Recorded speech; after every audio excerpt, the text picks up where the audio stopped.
lampu hijau. Kalau Ustazah ajak kata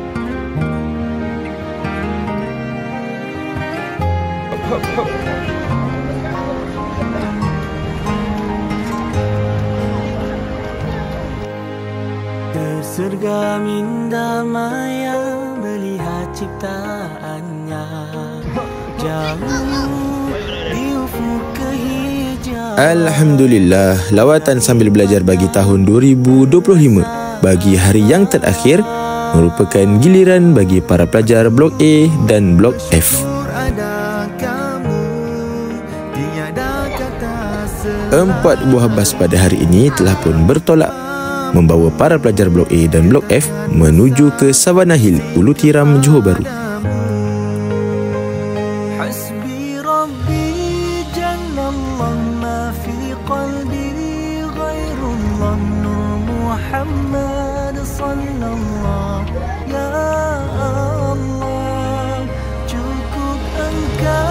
Sekitar jam 9.30 pagi kami telah tiba ke Savannah Hill dan akan melaksanakan aktiviti yang pertama, iaitu melawat Kampung Farm untuk melihat pelbagai haiwan ternakan yang terdapat di sini.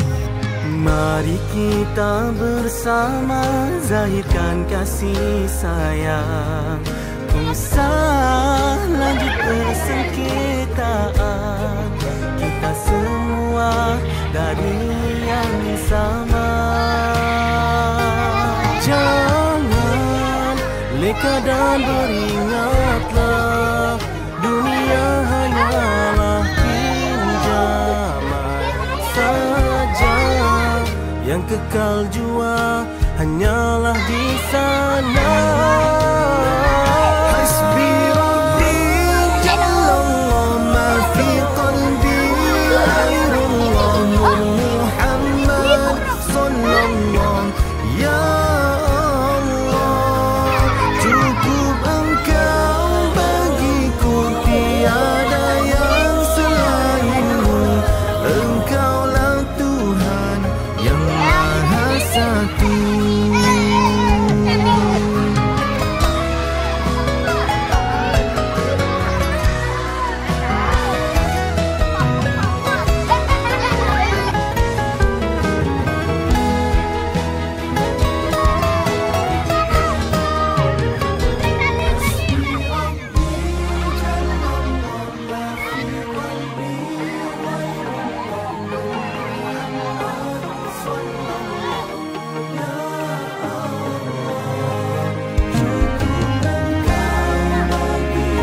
Alhamdulillah, setelah selesai berjalan-jalan di Kampung Farm, kini para pelajar menuju untuk bermandi-manda di Savannah Hill Resort.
Dah kami dah dapat tengok haiwan.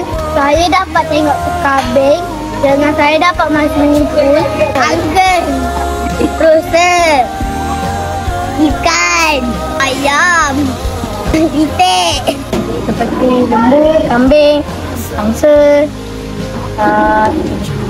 ayam, ada ayam, kambing, kucing. Lepas tu kami dah dapat mandi. Sekarang saya dah tukar baju. Depan saya nak datang pilih lagi lah. Terima kasih sekolah Mahat Tafiz Al-Iman kerana bawa kami ke sini. Terima kasih mak ayah sebab bagi kami pergi. Terima kasih Mahat Tafiz Al-Iman. Bye.